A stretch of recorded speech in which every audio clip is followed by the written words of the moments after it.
नमस्कार, मी राहुल रणदिवे, दैनिक जनमत सोलापूरसाठी आपण घेत आहोत नटरंग राजकारणाचा हा कार्यक्रम।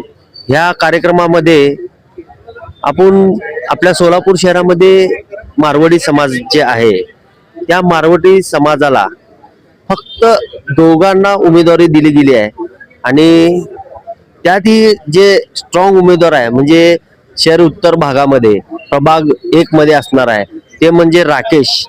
म्हणजे राकेश जे आहेत ते मारवाडी समाजाचे आहेत आणि तिकडं जास्त समाज आहे प्रभाग 1 मध्ये। त्यांना विचारणार आहे आपण की त्यांच्या प्रभागाची रणनीती कशी असणार आहे आणि मारवाडी समाज किती आहे तिथं। मला सांगा साहेब, तुमच्या प्रभागामध्ये मारवाडी समाज किती आहे? एकूण 4000 आपल्या समाजाचे 4000 आहेत आपल्या प्रभागात, 1 नंबर प्रभागामध्ये। आणि त्या प्रभागामध्ये जेवढे समर्थक आहेत माझे आणि आपले काय पदाधिकारी आहेत राष्ट्रवादीचे, ते सगळेजण आपल्याला 1 वर्षापासून तयारी करून आम्ही आतापर्यंत ही उमेदवारी पक्षाने आम्हाला विश्वास दाखवून उमेदवारी दिली। त्या उमेदवारीला आम्ही आज सोनं करून दाखवण्यासाठी पूर्ण जी जान लावून काम करणार आहेत आणि समाजात नाही, आपल्या प्रभागात आणि आपल्या पूर्ण सोलापूर शहरात नवीन विजन आणून लोकांना नगरसेवक कसा पाहिजे ते पूर्ण आम्ही त्यांची पूर्ण समाधान होईपर्यंत आम्ही काम करणार। मला सांगा साहेब, मारवाडी समाजाकडून वारंवार भाजपाला सपोर्ट केला इतक्या दिवस, एकही उमेदवार भाजपाचा दिला नाही असं त्यांना देऊ वाटलं नाही, का बरं देऊ वाटलं नाही? आणि तुम्ही तुतारी घेऊन थांबलाव, काय नेमकं या मागचं भानगड?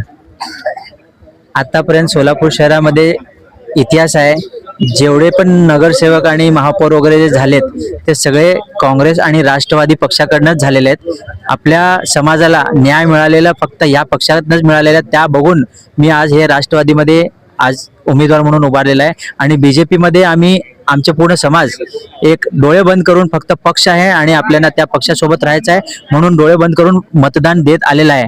आणि एवढं आम्हाला गृहीत धरलेलं आहे की ह्या माणसाने ह्यांना काय दिले तरी पण आपल्या, नाही दिले तरी पण आपल्या, म्हणून आपल्या समाजाला नेहमी अन्याय होत आहे, त्या अन्यायाच्या विरोधात आम्ही उभारलेला आहे सध्याला।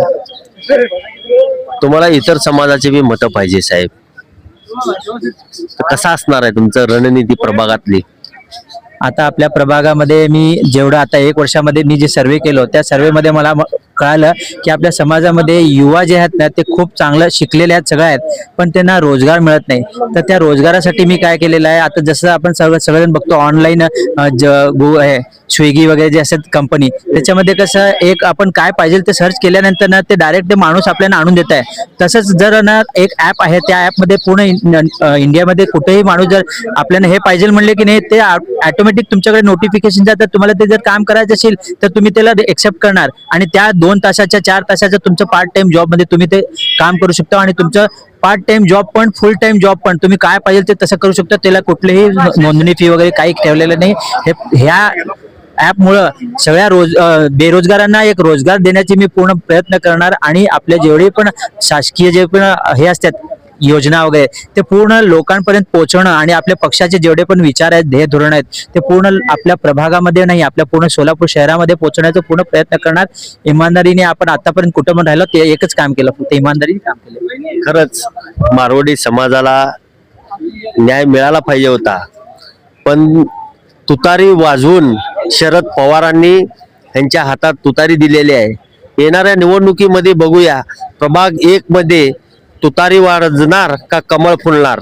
मी राहुल रणदिवेसह चंदन बोल्लू, सोलापूर न्यूज।